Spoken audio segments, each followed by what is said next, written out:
રાજકોટની ભાયાવદર નગરપાલિકામાં ઉલટફેર ભાજપના કાર્યકર્તાઓએ કોંગ્રેસમાંથી ઉમેદવારી કરી। ભાજપના 19 આગેવાનોએ કોંગ્રેસમાંથી ઉમેદવારી કરી છે। કોંગ્રેસમાંથી ભાજપમાં આવેલા નયન જીવાણીએ ખેલ કર્યો। ભાજપમાંથી જાતે સસ્પેન્ડ થઈ કોંગ્રેસમાંથી ઉમેદવારી કરી। ભાયાવદર ભાજપના નેતાઓ પર અપમાન કરવાનો પણ આક્ષેપ લગાવ્યો છે। જૂના કાર્યકર્તાઓ દ્વારા અવગણના થતી હોવાનો પણ આરોપ લગાવ્યો। નગરપાલિકાની ચૂંટણીમાંથી અમને દૂર રખાયા હોવાની વાત પણ જીવાણીએ કરી।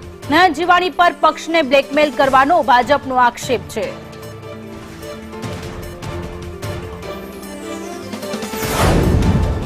વારંવાર અમારું અપમાન કરી અમારી સાથે ધારાસભ્યશ્રી અને જિલ્લા ભાજપ ઉપલેટા રાજકોટ જિલ્લા ભાજપના આગેવાનોનું પણ એમણે અપમાન કરેલ છે વારંવાર અને અમને સ્વીકારેલ નથી।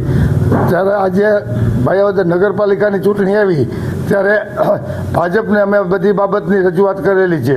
પ્રાઇવેટ પેઢીની જેવું વર્તન કરીને વારંવાર અમારું અપમાન કરે છે અને સાથે પ્રદેશ ભાજપે અમારી માગણી ન સ્વીકારી તે માટે અમે ભાજપ સસ્પેન્ડ અમને કરે એ પહેલાં અમે ભાજપને સસ્પેન્ડ કરીએ છીએ।